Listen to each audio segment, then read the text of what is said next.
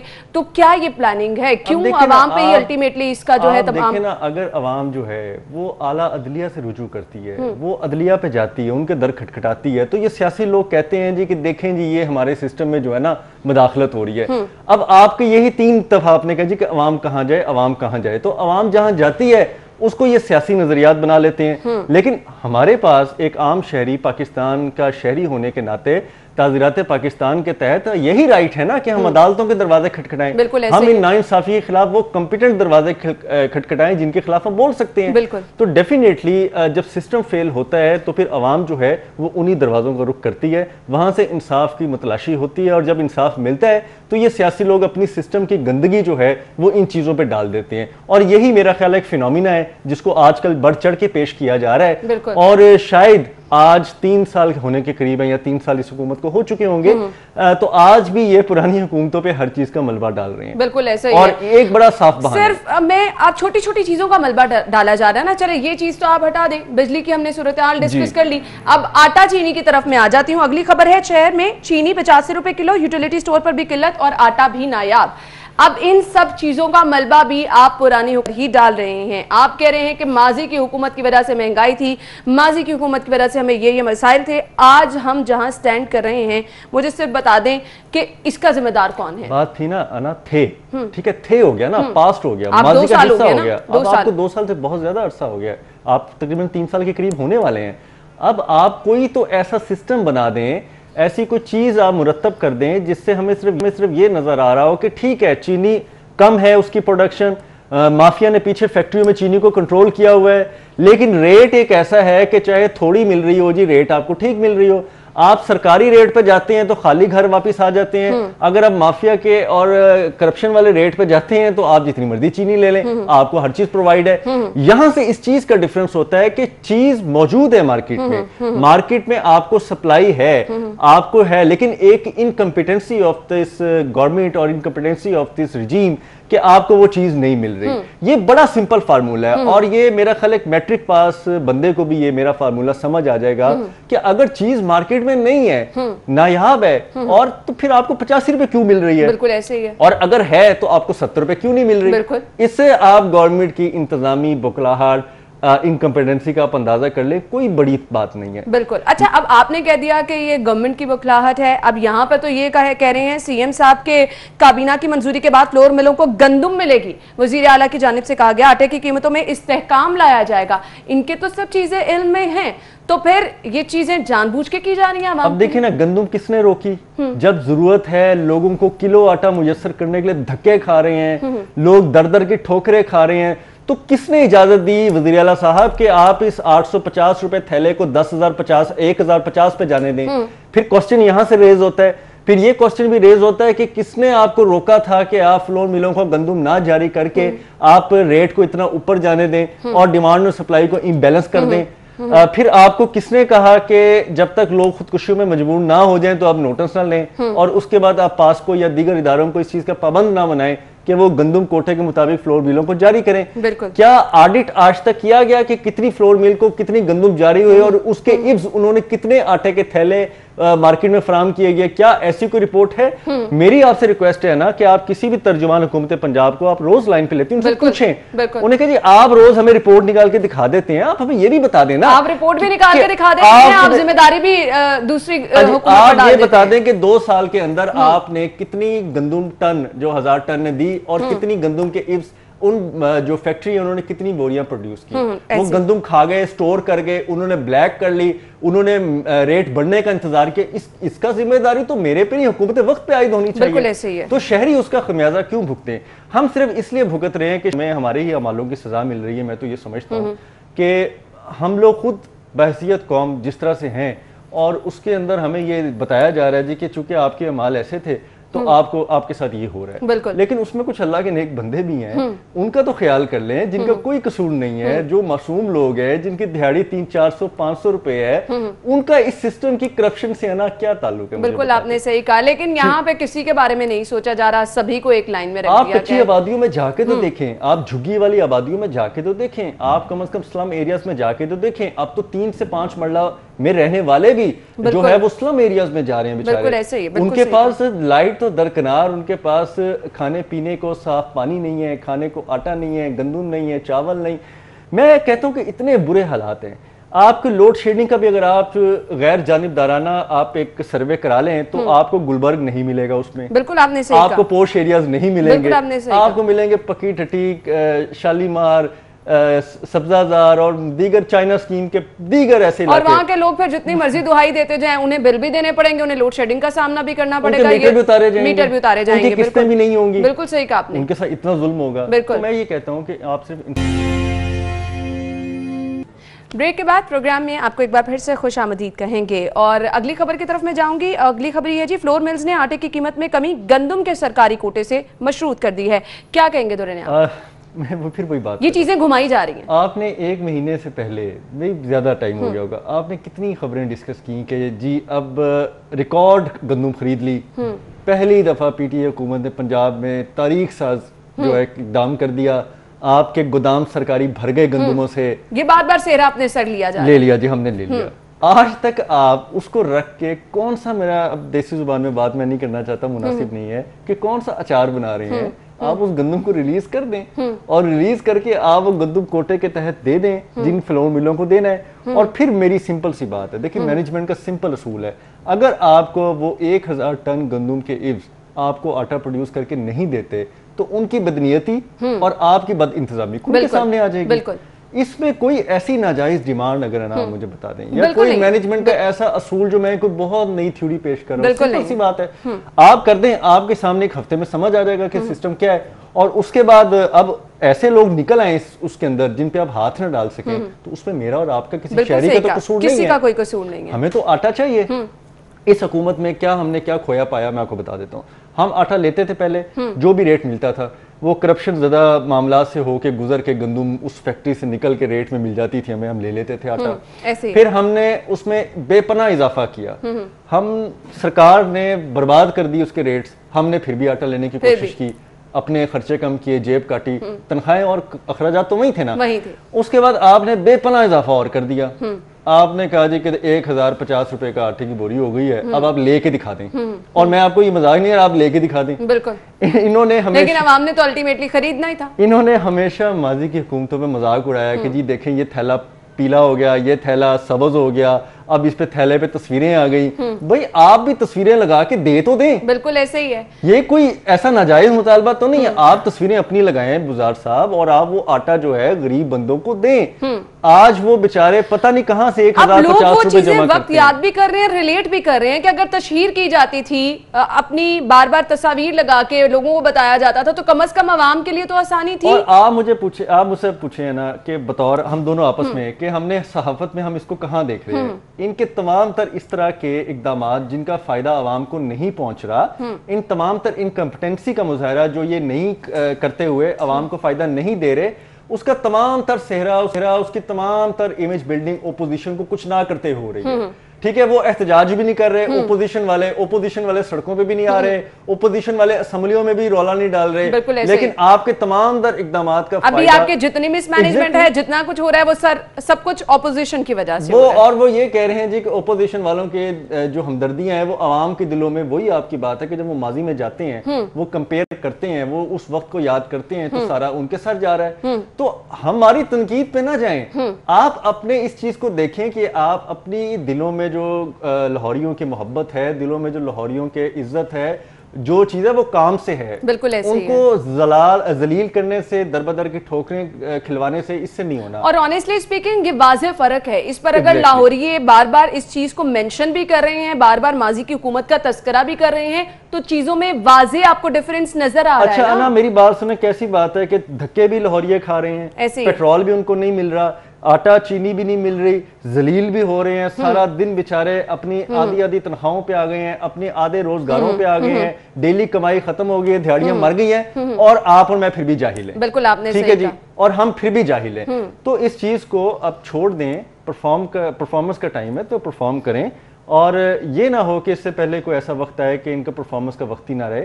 یہ تو خیر اللہ تعالیٰ جانتا ہے, لیکن عوام کے مسائل جو ہیں obviously اگر یہ چیزیں چلتی رہی تو پھر وہ وقت دور نہیں ہے کہ پرفارمنس کا وقت بھی نہیں رہے گا. سیاسی شاخسانہ اور سیاسی جو آپ کے مسائل ہیں, جو دشمنیاں, جو معاملات ہیں, اس کا عوام کو نہ اس کا آپ وہ سب کریں, لیکن عوام کے لیے بھی خدا را کچھ کر دیں. آپ نے پیٹرول کا دورے نے آپ ذکر کیا تو اس کی صورتحال پہ بھی بات کر لیتے ہیں. قلت برقرار ہے اور حکومت بھی آئل مارکیٹنگ کمپنیوں کے سامنے بے بس ہے. نوٹسز اور جرمانے بھی کیے گئے ہیں, اس کا کوئی فائدہ نہیں ہوا. کیوں اس کا فائدہ نہیں ہو رہا؟ آپ بار بار نوٹسز کر رہے ہیں, آپ بار بار جرمانے کر رہے ہیں, سب بے سود ہے. حکومت کھڑی کس کے سامنے ہے؟ میرے آپ کے سامنے, ایک دہاڑی دار بندے کے سامنے, ایک دکاندار کے سامنے, ایک تنخواہ دار کے سامنے, ایک لے مین کے سامنے, ایک ایسے بندے کے سامنے جس کو کوئی وسائل نہیں مل رہا, اس کے سامنے حکومت کھڑی ہے, اس کو دبانے میں لگی ہوئی ہے, اس کو مجبور کرنے پہ لگی ہوئی ہے. لیکن جہاں پہ مافیا کی بات آتی ہے, جہاں پہ فلور مل مالکان کی بات آتی ہے, جہاں پہ چینی مالکان کی بات آتی ہے, جہاں پہ آپ کے پیٹرولیم ایسوسی ایشن کے جو بڑے بڑے آپ کے کرتا دھرتے ہیں, پیٹرولیم آئل مارکیٹنگ کمپنی ہیں, ان کی بات آتی ہے,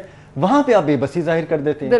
اور کابینہ میں کوئی نہ کوئی فیصلہ بھی آپ نہیں کر پاتے, بلکہ آج تو آپ نے خود دیکھا کہ اجلاس بھی ملتوی کر دیا گیا ہے, باقی ساری چیزیں بھی ہو گئی ہیں. تو اگر یہی حالات رہنے ہیں تو پھر تو آپ یہ سمجھیں کہ یہ کوئی اچھی چیز نہیں ہے. ایسے حالات میں جب لوگوں کو اپنی پڑ جائے تو پھر یہ جو ہے وہ چیزیں خراب ہوتی ہیں. آپ کی گڈ گورننس تو میں نہیں کہوں گا, میں گڈ گورننس تو نہیں ہوں گا, آپ کی گورننس جو پہلے سے خراب ہے مزید خراب ہوگی. لوگ جو ہیں وہ انارکی کا جو ہے وہ شکار ہو جائیں گے, نفسا نفسی کا شکار ہو جائیں گے, ذہنی دباؤ کا شکار ہو جائیں گے, خودکشیاں آپ کے سامنے. درے نایاب یہ سب کچھ ہو رہا ہے, یہ ابھی ہم اپنی سوسائٹی میں دیکھیں تو یہی سب کچھ ہو رہا ہے. خیر پیٹرول کی موجودہ صورتحال کیا ہے؟ شہزاد خان نے ہمیں جوائن کیا ہے. شہزاد بتائیے گا, پیٹرول کی قلت برقرار ہے, مختلف پیٹرول پمپ پر شہر کی کیا صورتحال ہے؟ جی بالکل, شہر میں پیٹرولیم مصنوعات کی قلت تاحال برقرار ہے.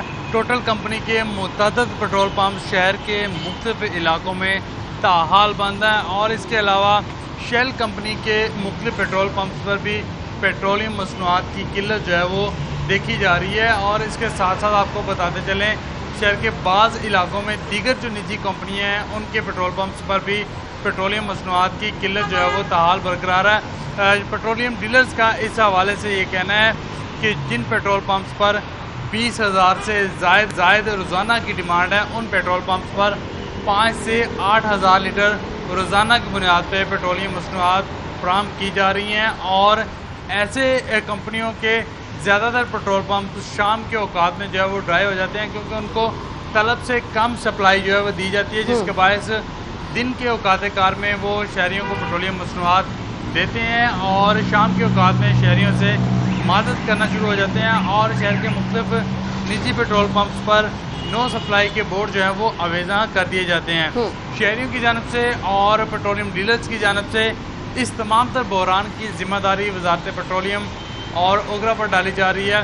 شہریوں اور پیٹرولیم ڈیلرز کا اس حوالے سے یہ کہنا ہے کہ تمام نجی کمپنیاں جو آئل مارکیٹنگ کمپنیاں ہیں وہ 20 دن کا اپنے پاس سٹاک رکھنے کی جو ہے وہ پابند ہیں, اور جو وزارت پیٹرولیم ہے ان کی یہ نیگلیجنس ہے کہ انہوں نے کمپنیوں کے سٹاک کو چیک نہیں کیا. اور اس کے علاوہ جو گزشتہ 3 ہفتوں سے پیٹرولیم مصنوعات کا بحران دیکھا جا رہا ہے, اس میں جتنے بھی انہوں نے نوٹسز کیے, جرمانے اور اس کے علاوہ کاروائیاں کی, یہ تمام کاروائیاں جو ہے وہ بیکار جاتی ہوئی نظر آ رہی ہیں, کیونکہ لاہور میں دیگر شہروں میں پیٹرولیم مصنوعات کی قلت جو ہے وہ اپنے پورے زور و شور سے موجود ہے. ٹھیک ہے شہزاد, تھینک یو سو مچ. موجودہ صورتحال آپ ہمیں بتا رہے تھے, یہ صورتحال جو ہے 3 ہفتوں سے برقرار ہے, اور ابھی بھی جس طرح شہزاد بتا رہے تھے مختلف پیٹرول پمپ پر یہی صورتحال دیکھی جا رہی ہے. درے نے اب ایک اور بازگشت میں سن رہی تھی کہ پیٹرول کی قیمت میں مزید کمی کا امکان بھی ظاہر کیا جا رہا ہے, اگر وہ ہو جاتی ہے تو کیا ہوگا؟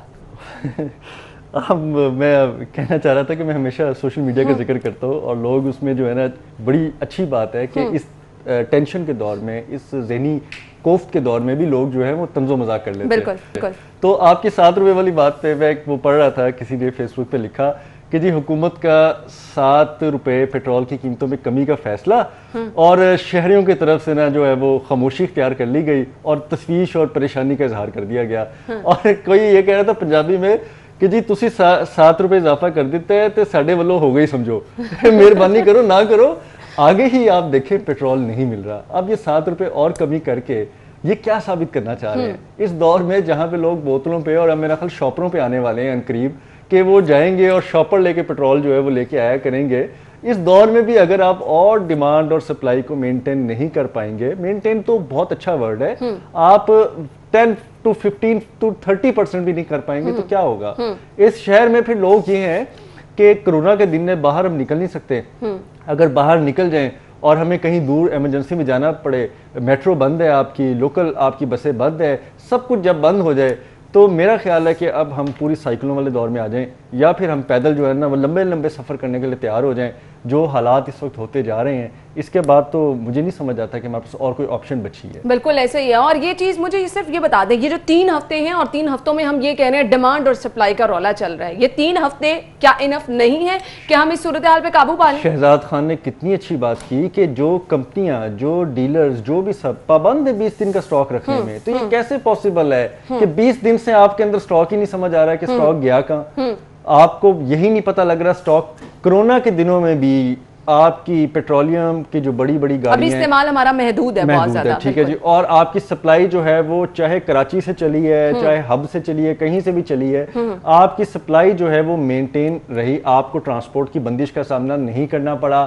آپ کو تمام اور بلکہ اتنا کم یوزیج ہو گیا کہ جو پیٹرول پمپ 5000 فرض کریں پیٹرول لیٹر بیچ رہے تھے اور ان کے بھی گر کے 1000 لیٹر پر ڈے پہ آ گئی, کسی کی 2000 ہو گئی. یعنی کہ اٹ سیلف آپ کی کنزمپشن ہی نہیں تھی. اس تناظر میں بھی اگر آپ کا پیٹرول شارٹ ہو جائے تو مجھے بتائیں کہ اس انکمپیٹنسی کے علاوہ آپ اس کو کیا نام دیں گے؟ بالکل صحیح کہا. یا کوئی ڈیسنٹ نام بتا دیں کہ ہم اس کو اس پہ تشریح کر دیں. نہیں, اب اس پہ ریزن آپ کو ایک ہی جو سامنے پتہ چلے گی, وہ کریڈٹ آپ لے لیں گے کہ جی آپ نے ریکارڈ کمی کر دی ہے, اور جو چیزیں خسارے نکلیں گے, جو مسائل نکلیں گے, وہ ایک بار پھر سے آپ ماضی کی حکومت پہ ڈال دیں گے. یہ آپ کو آسان راستہ مل چکا ہے. اور یہی جو ہے وتیرہ جو ہے, یہ میں یہی بات کرنے کی کوشش کر رہا ہوں کہ میں اتنے اچھے فورم میں بیٹھ کے میں یہی ایک بات ریکویسٹ کر رہا ہوں کہ اس سے نہ صرف حکومت کی انکمپیٹنسی جو ہے وہ شو ہوتی ہے بلکہ حکومت کا اپنا گراف بھی نیچے جاتا ہے, اور اپوزیشن کا کچھ نہ کر کے بھی گراف اوپر چلا جاتا ہے. کم از کم سیاسیات میں اس پوائنٹ کو تو دیکھیں نا, کم از کم. اب نا میں تو ہر طرح سے کہا ہے کہ جی عوام کا سوچ لیں چلیں, نہ سوچیں. بزرگوں کا, غریب عوام کا, دیہڑی دار جن کے روزگار ختم ہو گئے ان کا سوچ لیں چلیں, نہ سوچیں. آپ اپنی کارکردگی کا سوچ لیں, آپ اپنے گراف کو ہی مینٹین کر لیں. آپ اپنے گراف کو, میں یہ حالات رہے تو مجھے بتائیں, انڈیویجول سروے کر لیں, لاہور میں کون ووٹ دے گا؟ ہم اپنے بہت سارے شوز میں ایسے دیکھتے ہیں, اب لوگ بار بار ذکر کرتے ہیں ماضی کی حکومت کا, یہ تنقید کرتے ہیں, یہ سارا ملبہ ڈالتے ہیں, اور لوگ کہتے ہیں کہ جی ان کے کام زبردست تھے. اب لوگ اس طرف آ گئے. موقع کس نے دیا؟ خود ہماری اپنی حکومت کی جانب سے, حکومت وقت کی جانب سے موقع دیا گیا ہے کہ لوگ بار بار اس چیز کا ذکر کریں. خیر, تعلیمی اداروں کے بارے میں مجھے بات کرنی ہے, بریک کے بعد آئیں گے تو اس پہ بات کریں گے. ہمارے ساتھ رہیے گا. تعلیمی اداروں کی طرف میں آنا چاہوں گی. اب تعلیمی ادارے کھولنے کے لیے مختلف تجاویز پر غور کیا جا رہا ہے. ایک یہ بہت لمبا عرصہ ہو گیا ہے ہمارے تعلیمی ادارے بند ہیں, جبکہ اس پہ ہم دیکھ رہے ہیں باقی سب چیزیں آپ نے کھول دی, ایس او پیز کی آپ نے بات کی, تعلیمی اداروں کی طرف کوئی نہیں آ رہا. کیا کہنا چاہیں گے اس پہ؟ دیکھیں جی, یہی بات ہے کہ ذمہ داری کوئی لینے کو تیار نہیں ہے, اور ذمہ داری کوئی لے گا تب جب کسی میں احساس ذمہ داری ہوگی. بالکل ایسے. اور آپ کے اندر ایک یہ بہت بڑا گیپ کریٹ ہوتا جا رہا ہے. آپ کے اندر ایک بہت بڑا یہ فرق آتا جا رہا ہے کہ آپ کی جنریشن جو ہے وہ آن لائن سسٹم پہ جا رہی ہے, اور آن لائن پہ جو پڑھایا جا رہا ہے آپ اس کا انالیسس کر لیں تو آپ کے بچوں کا جو مینٹل لیول ہے ایجوکیشن کی طرف, آپ کے بچوں کی جو تعلیم و تربیت ہے وہ بہت متاثر ہو رہی ہے. بہت متاثر ہو جو ٹیچر کا انٹریکشن ہے, جو استاد کا انٹریکشن ہے, باپ کا بطور استاد انٹریکشن ہے, ماں کا بھی بطور جو ہے وہ استاد انٹریکشن کسی بچے سے ہوتا ہے, اس کا فرق اور ہوتا ہے. اور اگر آپ کے ماں باپ ہی آپ سے ورچوئل ٹریننگ شروع کر دیں بچوں کے ساتھ, اور بچوں کو ورچوئل طور پہ تربیت دینا شروع کر دیں, تو اس کا اثر کیا ہوگا؟ وہ ایک جنریشن گیپ آتا ہے. اسی طرح ہم اب جو ایجوکیشن گیپ کی طرف جا رہے ہیں, جس ایجوکیشن نظام کی طرف ہم جا رہے ہیں وہ کوسچنیبل ہے.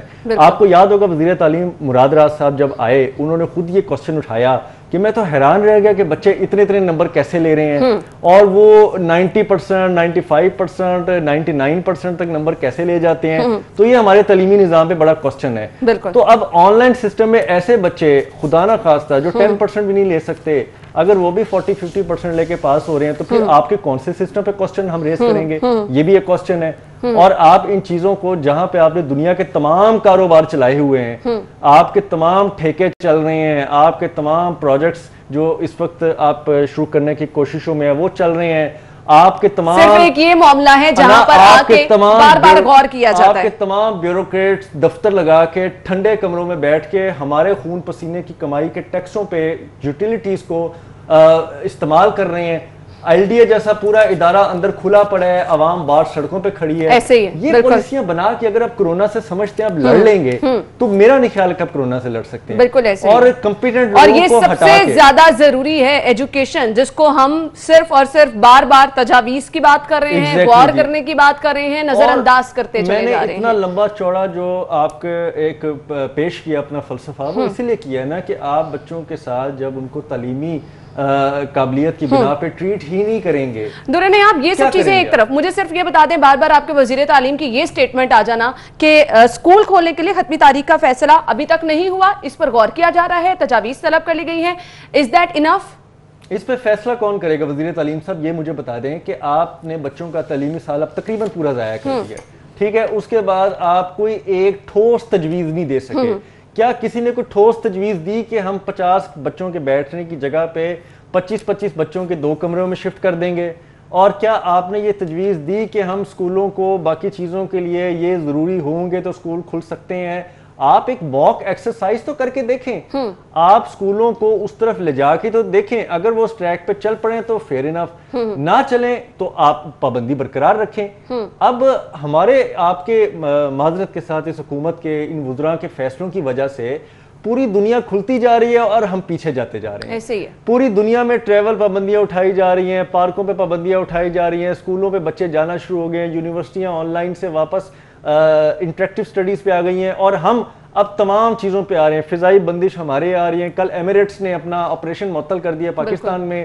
ہم پارکوں میں پرابلم ہے, ہمارے لیے اسکولوں کے لیے بچوں کے نہیں کھل رہے, بچے گھروں میں پتہ نہیں کون سی گیمیں کھیل کے کن کن مسائل کا شکار ہو رہے ہیں. کوئی اسٹڈی نہیں, کوئی سروے نہیں, بس آپ ٹیچروں کو بٹھا کے تنخواہ دیتے رہیں, آپ کی وزارتیں چلتی رہیں, اور آپ جو ہے وہ بچوں کو جو ان کے اندر ذہنی پسماندگیاں پیدا ہو رہی ہیں ان کا ساری عمر ازالہ نہیں ہوتا. بالکل, اور یہ گیپ آپ کسی طرح سے بھی فل نہیں کر سکتے ہیں. اس کو سائیکالوجسٹ, اس کو سائیکیٹرسٹ بڑا اچھے طریقے سے انڈورس کر سکتے ہیں, بلکہ درخواست آپ بلائیں کسی دن کسی سائیکیٹرسٹ کو, کسی سائیکالوجسٹ کو, وہ اس چیز کو انڈورس کرے گا کہ بچے کے ذہن میں جو خلا پیدا ہو جائے, جو گیپ پیدا ہو جائے, جو وہ چیز سمجھ لے, وہ سن لے, وہ چیز کر لے, وہ آپ کبھی بھی تبدیل نہیں کر سکتے. بالکل آپ نے صحیح کہا. اچھا, ابھی ہم ذکر کریں گے اسکول کھولنے کے لیے ابھی تک کوئی تاریخ فائنل نہیں کی گئی ہے. صوبائی وزیر تعلیم کی جانب سے ایسا کہا گیا ہے کہ ابھی تک کوئی تاریخ فائنل نہیں کی گئی, ان کا فیصلہ کیا گیا اور جب تک حالات بہتر نہیں ہوتے اسکول نہیں کھلیں گے, باقی سب چیزیں آپ کھول دیں گے. آپ نے اس گفتگو کے اندر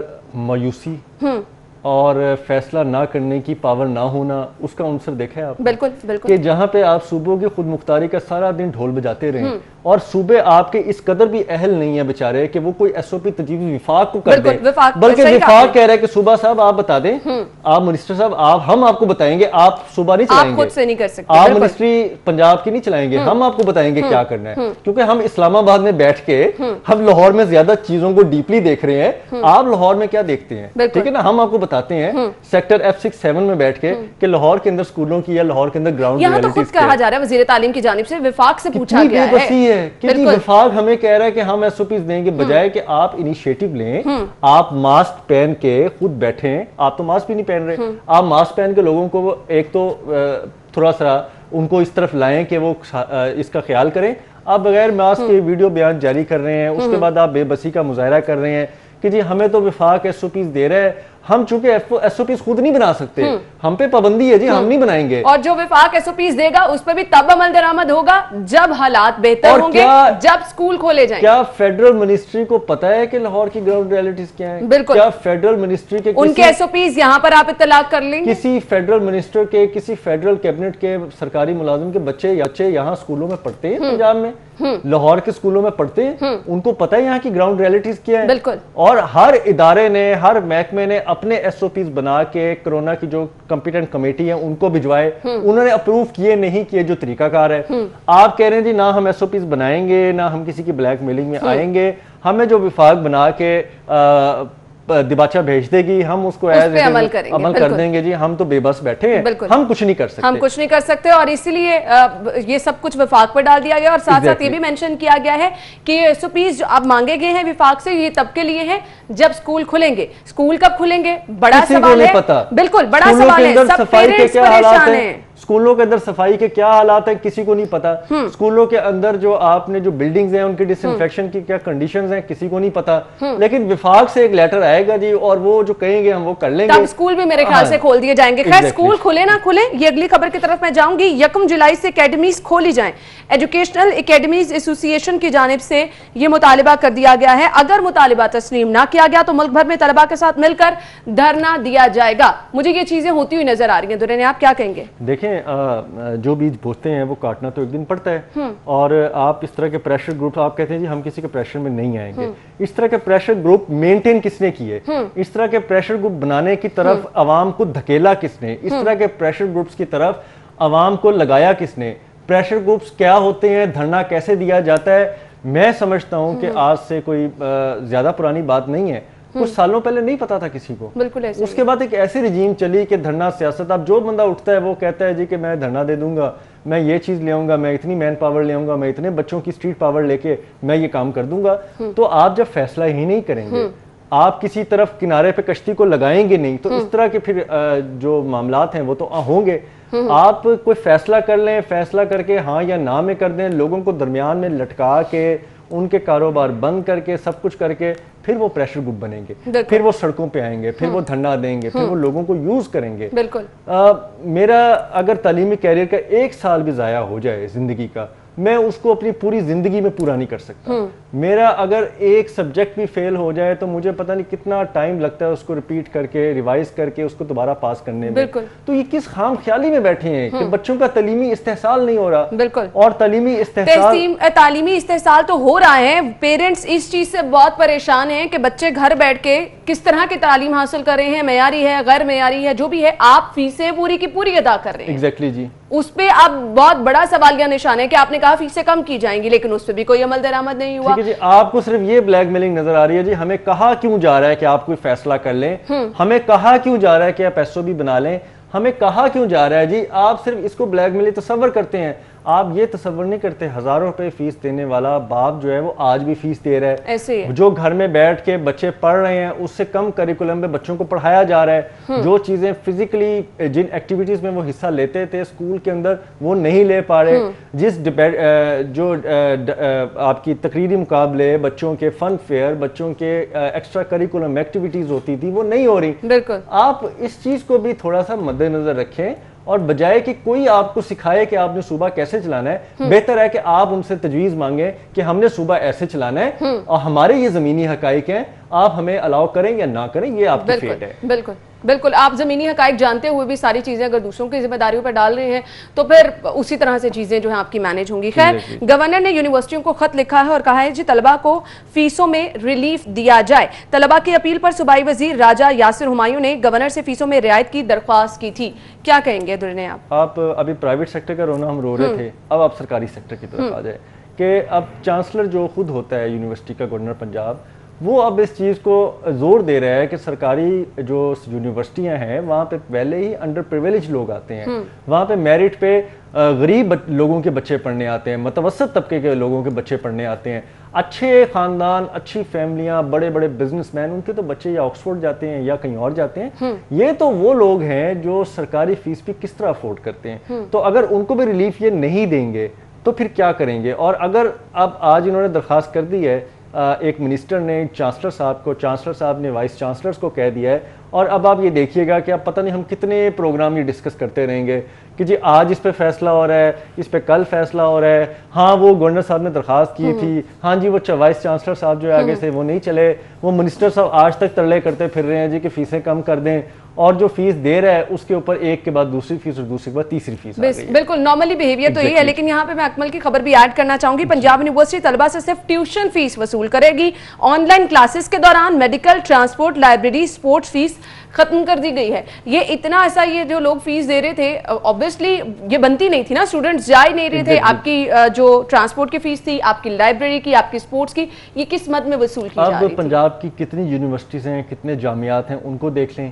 اور اس منسٹر کی ریکویسٹ سے پہلے جو پنجاب یونیورسٹی نے قدم اٹھایا, آپ اس کو بارش کا پہلا قطرہ ہی سمجھ لیں. اور اس طرح اگر تمام یونیورسٹیاں, Multan university, Sargodha university, Okara university, Gujarat university, Bahawalpur, تمام یونیورسٹیاں جا کے اگر یہ سٹیپ لیں, اور یہ کوئی بڑی بات نہیں ہے, آپ کی ٹرانسپورٹیشن, آپ کی لائبریری, آپ کے میڈیکل, آپ کے میس وغیرہ ہر چیز کے چارجز جو ہیں وہ کم ہو کے بھی اچھا خاصا فرق ڈال سکتے ہیں. بالکل. اس کے بعد ٹیوشن فی ہے, ٹھیک ہے جی, آپ کہتے ہیں کہ وہ اپنا ٹیچرز کی تنخواہوں کو مینٹین کرنے کے لیے, سرکاری اور باقی چیزیں چلانے کے لیے ہم اس کے لیے بھی کوئی فارمولہ بنائیں گے, لیکن کوئی سٹیپ تو لیں. بالکل. آج اس چیز میں پنجاب یونیورسٹی تو سبقت لے گیا, لیکن اب باقی پنجاب پہ یہ ایک سیم فارمولہ نافذ العمل کر کے اگر چند دنوں میں دکھا دیں تو یہ بھی ایک بہت بڑا جو ہے نا وہ بالکل ایسے ہی ہے. درنیا, اب اس خبر میں مجھے آپ کا ایک کمنٹ چاہیے. نون لیگ کی جانب سے احتجاج کا فیصلہ کیا گیا ہے, سرکاری یونیورسٹیوں کی خود مختاری کا خاتمہ, جس پر اب نون لیگ احتجاج کرے گی. کیا کہیں گے آپ؟ میرا خیال ہے کہ بہت دیر کر دی مہربان آتے آتے. آپ کو بہت عرصہ پہلے بہت سارے ایسے ایشوز تھے جس پہ احتجاج کرنا چاہیے تھا,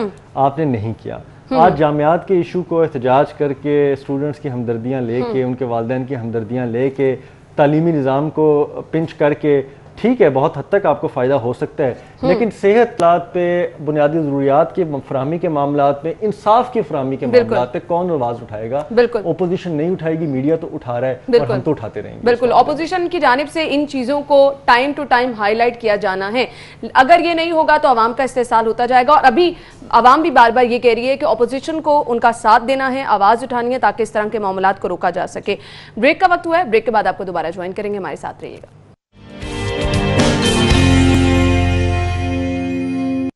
بریک کے بعد آپ کو ایک بار پھر سے خوش آمدید کہیں گے اور اگلی خبر کی طرف جائیں گے. اگلی خبر ہمارے پاس ہے جی, آن لائن گیم پب جی نوجوان نسل کو موت کے منہ میں لے جانے لگی ہے, اور پولیس کی جانب سے اس کو بند کرانے کا فیصلہ کیا گیا ہے. مجھے تو اس طرح کی خبروں سے انتہائی افسوس بھی ہوتا ہے, مایوسی بھی ہوتی ہے کہ گیمز کی وجہ سے ہماری نوجوان نسل تباہ ہو رہی ہے. آپ انا دیکھیں اس وقت نوجوان نسل آپ کی وہ کیا کر رہی ہے, ان کے پاس روزگار نہیں ہے, ان کے پاس تعلیمی مواقع اس طرح سے میسر نہیں ہیں, ان کے پاس جو چھوٹے موٹے کاروبار ہوتے تھے آن لائن سروسز کے, آپ کے مختلف اوبر کریم کے بھی ایون کے, وہ بھی نہیں رہے. آپ کے پاس آنے والے دور میں جو آپ کماتے تھے وہ بھی نہیں رہا. ایک موبائل ہے آپ کے پاس 5,000 سے 10,000 اور 20,000 کی رینج میں آ جاتا ہے, آپ وہ لیتے ہیں, اس پہ ایک پیکج لگاتے ہیں اور آپ انٹرنیٹ پہ بیٹھ کے سارا دن گیم کھیلتے رہتے ہیں. آپ نے کچھ تو کرنا ہے, اپنا ٹائم آپ نے جہاں پہ نوجوانوں کو احساس کفالت میں لگایا, وہ بیچارے آج تک منتظر ہیں, ان کو میسیجز آ رہے ہیں کہ جی ہمیں تو آپ تو اس قابل ہی نہیں کہ ہم آپ کو اس میں حصہ دے سکیں. دوسرا, آپ نے عوام کو کہا جی کہ ہم جو نوجوان ہمارے ٹائیگر فورس بن جائیں گے. وہ ٹائیگر آج تک تو ہے وہ ہمارے اتنے رپورٹروں کو نہیں ملے, تو باقی لوگوں کو کہاں ملیں گے. اس کے بعد آپ نے نوجوانوں کو کہا جی ہم ان کو قرضے دیں گے.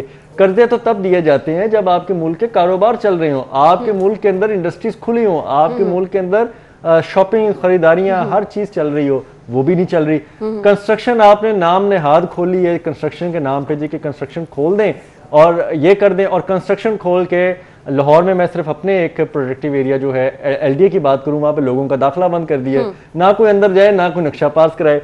اس طرح کے فیصلوں میں آپ نوجوان نسل کو, جو کہ اس وقت صرف اور صرف ان کے اندر ذہنی مسائل پنپ رہے ہیں, بالکل ایسے آپ فزیکلی اور ان کے سائیکولوجیکلی آپ ٹریٹمنٹ کی طرف جائیں, معائنے کی طرف جائیں. اور ماہر نفسیات کہہ رہے ہیں کہ اس ٹائم میں ریکارڈ لوگوں نے, مریضوں نے ان سے رابطہ کیا ہے, پیرنٹس نے رابطہ کیا ہے کہ ان کے بچے نفسیاتی مسائل کا شکار ہو رہے ہیں. اور جتنے سائیکالوجسٹ اور سائیکیٹرسٹ اس وقت آپ کو آن لائن اویلیبل ہیں, میں نے اس تاریخ میں کبھی نہیں دیکھے.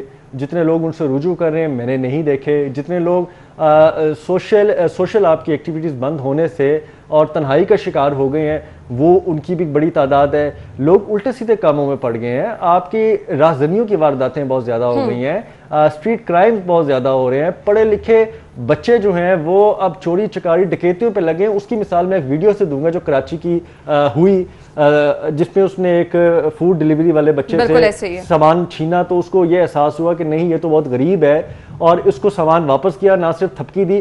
اس سے اس چور اور ڈاکو کی نفسیات سے کیا لگتا ہے کہ وہ کسی اچھے گھر کا تھا، بالکل ایسے ہی وہ کسی پڑھے لکھے بیک گراؤنڈ سے تھا. اب معاملات اور اس کو ان حالات نے اس ڈگر پہ چلا دیا کہ وہ ڈکیتیوں رازدنیوں پہ چلا گیا.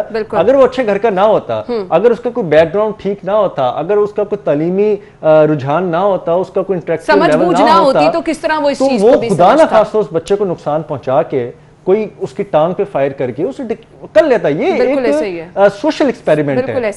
آپ اس کو، اس سے میں نے مثال اس لیے کراچی والے واقعے کی دی کہ یہاں پہ ہماری نوجوان نسل کے ساتھ جو ہو رہا ہے وہ پب جی گیم تو بہت معمولی بات ہے، لیکن یہ میرے خیال سے بہت جو ہے یہ پریشان کر دینے والی چیز ہے کہ یہاں پر جو ذکر کیا گیا ہے جس بچے کا، وہ 10 سے 12 گھنٹے دن میں گیم کھیلتا تھا، اس کو منع کیا گیا، اس نے گلے میں پھندا ڈال کے خودکشی کر لی. اچھا، اس کے بعد انا گیم کھیلنے کے ساتھ جو موبائل سے ڈینجرس آپ کی ریز نکل رہی ہیں وہ آپ کے دماغوں کے اندر کینسر کا سبب کسی سٹیج پہ بن سکتی ہیں، ایسا نیورولوجسٹ کا کہنا بھی ہے، ڈاکٹرز کا بھی کہنا ہے.